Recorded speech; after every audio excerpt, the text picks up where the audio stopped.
Industry-wide, probably the biggest concern I've got is infrastructure reliability. And that's a Southern California specific issue from my perspective. A lot of the growth that has happened in Southern California happened coming out of World War II in the 50s and 60s, and it just burgeoned from there.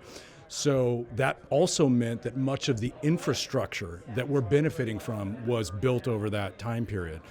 What that then means is that infrastructure is going on 75, 80 years old now. So when you think about that infrastructure underground, people don't see it, oftentimes don't really know that it's there, but they're benefiting from it. And what we're having to do is reinvest in that. Many of these pipelines, the treatment plants, they're designed to last 50 to 75 years before you have to really do a lot of refurbishment to maintain them. And that's where we are in Southern California right now, which means that you're having to go in and you might be doing work in areas where people didn't know there was a pipeline, or they didn't realize some of that infrastructure was really right in their neighborhood.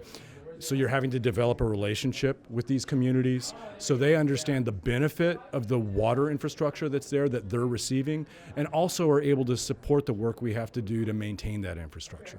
We're seeing the reality of climate change not being something off in the future, but having to adapt to these changes today, now. It isn't a future question, it's really a now question. And that gets to the nature of the supplies that we're benefiting from right now.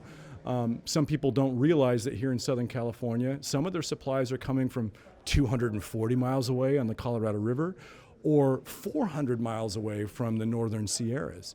And what we're seeing with climate is the nature of the climate patterns is shifting in a way where it's more difficult for us to manage those supplies. An example is many people in California love to go to the mountains. You're taking advantage of the winter sports, great snow, but the nature of snow is changing. Sometimes we're seeing less of it, but we're still getting the precipitation. What that means is it's coming as rainfall, and that snow is important to the water industry.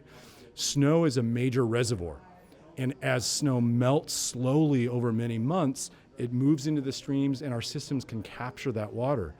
But if it's not falling as snow and it's just rain, it pulses out into the rivers and streams much more quickly, and our systems aren't designed to manage those flows that are higher like that.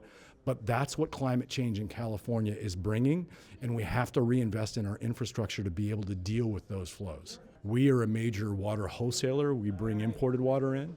And once we bring that water into Southern California, depending on where you live, you're getting your supply at your home or your business from one of 300 different retail entities, water districts, cities.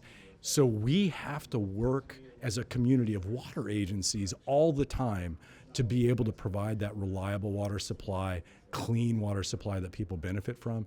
It depends on partnership across all these agencies.